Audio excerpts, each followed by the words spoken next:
जननायक जनता party के प्रधान महासचिव दिग्विजय सिंह चौटाला हमारे साथ है, बातचीत करेंगे। चौटाला साहब, सबसे पहला मेरा सवाल, जो पंचायतों में नए सरपंच बने हैं उनका विरोध लगातार जो है सामने आ रहा है, जबकि पंचायत मंत्रालय जो है आपके पार्टी के मंत्री के पास है। सबसे ज्यादा कहीं आपको ये नहीं लगता कि इसका जो खामियाजा है जननायक जनता पार्टी को भुगतना पड़ेगा, क्योंकि ग्रामीण क्षेत्र में जननायक जनता पार्टी का अच्छा जनाधार माना जाता है। नए सरपंच बने हैं, नया उत्साह है, नई उमंग है, काम करने की इच्छा है, उनकी बातों को मान लेना चाहिए। नई पॉलिसीज अच्छी हैं, उनकी इम्प्लीमेंटेशन, मगर अब हम चुनाव के बहुत नजदीक हैं। क्या हम उन्हें समझा पाएंगे, बता पाएंगे? कई बार ब्यूरोक्रेसी ऐसे कुछ काम करवा बैठती है जिसका समय आने पर खामियाजा भुगतना पड़ता है। ऐसा ना हो, ये दोनों ने ही फैसला लेना है। इसमें जेजेपी बीजेपी की कोई बात नहीं है। सरपंच जेजेपी समर्थित भी हैं, सरपंच बीजेपी समर्थित भी हैं, और अगले 2 साल वो सरकार के सानिध्य में काम करना चाहते हैं। तो उनके कॉन्फिडेंस को जीतना ज्यादा जरूरी है। जैसे 2.5 साल चुनाव लेट हुए, उसके बाद इस तरह की ई टेंडरिंग वाला जो है ये उनके सिर मंड दिया। किसान आंदोलन था, मैं तो उस समय भी कहता था भी इनकी बात तो माननी पड़ेगी, और सारी बातें मानी गई। तो अब समय रहते क्यों हम किसी का जो है ना वो लें और सबको साथ लेकर के चलें। वो हमारे भाई हैं, हमारी बहनें हैं। सरपंच तो 50% महिला बनी है। उनको उनकी कलम की ताकत इतनी मजबूत कर दो कि वो जो चाहें गांव में विकास कार्य जो है वो करवा सके। गठबंधन की सरकार है, बीजेपी की और जेजेपी की। ज्यादातर इस तरह के फैसले हैं जिससे कि जो है ग्रामीण क्षेत्र को प्रभावित होता दिखता है। तो उससे लगता नहीं है आपको कि जननायक जनता पार्टी को इससे ज्यादा नुकसान होता है? पेंशन को लेकर भी आपका लगातार जो है बयान आता रहा है कि बुढ़ापा पेंशन 5100 जननायक जनता पार्टी फेवर में है और करवा के रहेगी। बीजेपी इससे कहीं भी जो दूर दूर तक वास्ता नहीं रखती। और ऐसा ही अब ये सरपंचों का जो फैसला है इसको लेकर, अब पेंशन अगर 5100 होगी, आपके घर में भी बुजुर्ग हैं, बिल्कुल, और जो मेरी बात सुन रहे हैं बुजुर्ग, बुढ़ा बुढ़ी भी खुश होंगे, बिल्कुल, उनके बच्चे भी खुश होंगे, मनोहर लाल जी भी खुश होंगे और दुष्यंत जी भी खुश होंगे। तो रोड़ा क्या है फिर? सारे खुश होंगे। एक फैसला लेने से कितनी खुशियां आएंगी। कहीं कम कर दो और कहीं ज्यादा बढ़ा दो, यानी कम किसी चीज में से सरकार को हाथ निकाल, भाई आपका बजट है, एक जगह से निकाला दूसरी जगह पे ज्यादा डाल दिया। यही तो मैनेजमेंट है, करना चाहिए सरकार को। किस तरह जो है आप सरकार को मनवा पाएंगे? आम जनता के अंदर 9 दिसंबर की रैली एक संदेश छोड़ गई। आपको भी इस बात का पता है, सबको पता है जो मेरे व्यूअर्स हैं, कि दुष्यंत की नीयत में कोई खोट नहीं। जनता ने इस पे मोहर लगा दी, और मोहर ठोक बजा के लगाई लाखों लोगों की भीड़ ने। हमें इसका कोई खामियाजा होगा नहीं। हमारी नीयत साफ है कि हम करना चाहते हैं। अब तो सब दोनों को मिलकर कर देना चाहिए। करने से फायदा होगा, नुकसान नहीं होगा।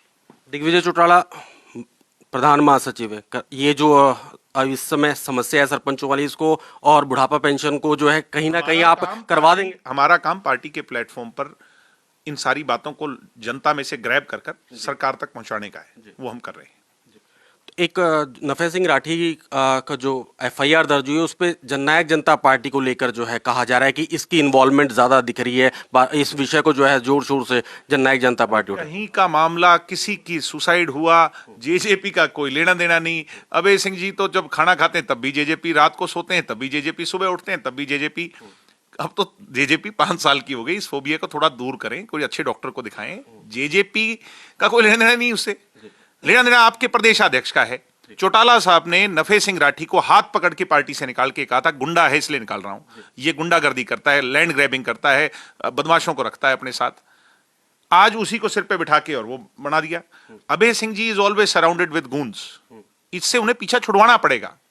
ये वो 90-80 के दशक की राजनीति नहीं है जब चीजें छुपा ली जाती थी। अब तो सारी चीजें सबको पता है जी। अब नरमाई का, विनम्रता का, झुकने का, गले लगाने का समय है। धमकाने का, डराने का, गुंडागर्दी करने का, बंदूकों को साथ लेकर के चलने का समय नहीं है राजनीति में। प्रदेश से देश में जो है पदयात्रा चल रही है, भारत जोड़ो यात्रा के नाम से कांग्रेस जो है राहुल गांधी पदयात्रा निकाल रहे हैं। किस तरह देखते हैं इस यात्रा को? अब आईएनएलडी भी इस तरह की जो है यात्रा प्रदेश भर में करेगी। सबको करनी चाहिए। अच्छा, उससे जो है ना संघर्ष भी व्यर्थ नहीं जाता। कोई भी यात्रा करे, मगर मैं तो एक ही बात समझता हूं कि जैसे भारत जोड़ो, भारत को जोड़ने की आवश्यकता क्या है? भारत तो अखंड भारत है। हम बचपन से देखते आए हैं, आज तक हमने देखा। यानी ये सवाल भी उठाना तो दुनिया के अंदर इसका एक गलत मैसेज जाएगा। सरकार को घेरते हुए नजर आ रहे थे। बेरोजगारी जो है, हरियाणा में आए राहुल गांधी तो बेरोजगारी का बार बार जिक्र। बेरोजगारी का जो पर्चा उठा रहे थे वो हम हुड्डा जी के राज में उठा के रखते थे और आज से भयंकर आंकड़े थे। वो पर्चे भेजूं क्या मैं राहुल गांधी जी को, मेल करवा देता हूं अगर वो देखना चाहें तो। 10 साल हुड्डा जी का राज रहा। अभी तो इस सरकार में तो समय है, हम काम कर रहे हैं, हमारा 75% वाला लागू हो जाएगा कोर्ट से। इतनी सारी इन्वेस्टमेंट हैं, फॉरेन इन्वेस्टमेंट्स हैं, हजारों नौकरियां मारुति देगी, हजारों नौकरियां जैपनीज बैटरी की कंपनी देगी, बड़े बड़े कारखाने लग रहे हैं, एयरपोर्ट बनाया जा रहा है हिसार में। और क्या होगा, इससे रोजगार के अवसर तो पैदा होंगे।